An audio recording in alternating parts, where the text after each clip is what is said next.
வாழ்க வையகம், வாழ்க வையகம், வாழ்க வளமுடன். குரு வாழ்க, குருவே துணை. ஆசான் அருள் தந்தை வேதாத்ரி மகரிஷி அவர்கள் நம்மோடு சூக்குமமாக நிறைந்து இன்றைய சிந்தனையை சிறப்பித்து தருவாராக.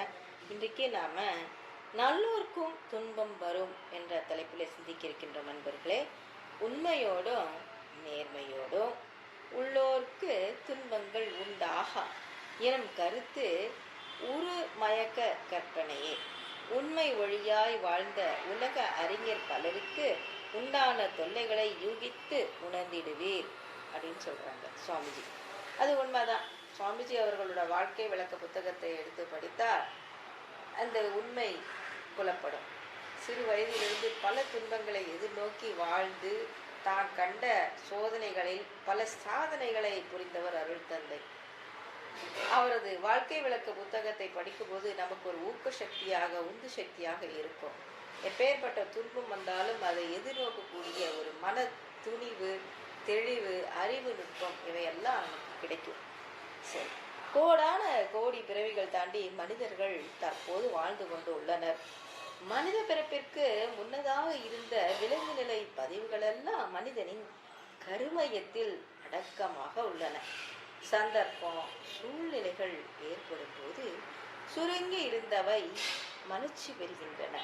அதுவே பழைய வினைப்பதிவுகள்னு சொல்லலாம். வடநூலார் அதனை சஞ்சித பிராரப்த கர்ப்ப வினைப்பதிவுன்னு சொல்றாங்க. ஒரு மனிதன் தற்போது இனிமையாக வாழ்கிறான் என்றால் அவனது முன்வினை பதிவுகளின் நல்வினைகள் மலர்ச்சி பெற்று அதன் விளைவாக வந்துள்ளது இன்பம் என்பதை தெரிந்து கொள்ளலாம். மனிதன் துன்பப்படுகிறான் என்றால் தீய வினைகளின் விளைவுகளை அனுபவிக்கிறான் என்பதை அறியலாம். இந்த நிமிடம் முதல் மனிதன் உடலால், அறிவால், பொருளால் செயல்படுவது ஆகாமிய கர்ம வினைன்னு சொல்லலாம். பிறந்தது முதல் இந்த நிமிடம் வரை செய்தது பிராரப்தம். பெற்றோர் மூலம் பெற்று வந்தது சஞ்சிதம். பிறந்தது முதல் உண்மை, நேர்மை என்று வாழ்ந்தால் துன்பங்கள் உண்டாகாது என்ற கருத்து மனிதனின் ஆகாமிய வினையை நல்வினையாக இயற்ற வேண்டும் என்ற அடிப்படையில் அன்றைக்கு சொல்லி வச்சாங்க பெரியவங்க.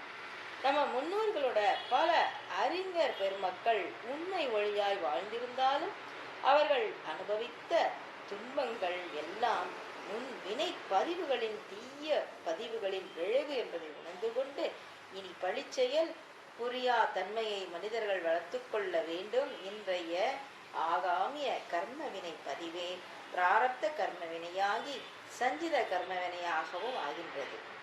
அதனால இந்த வினைகளின் தொகுப்பை நம்ம நல்லா புரிந்து கொள்ளணும். செயலுக்கு தகுந்த விளைவுதான் இறை நீதி என்பதை நாம் மறக்கக்கூடாது.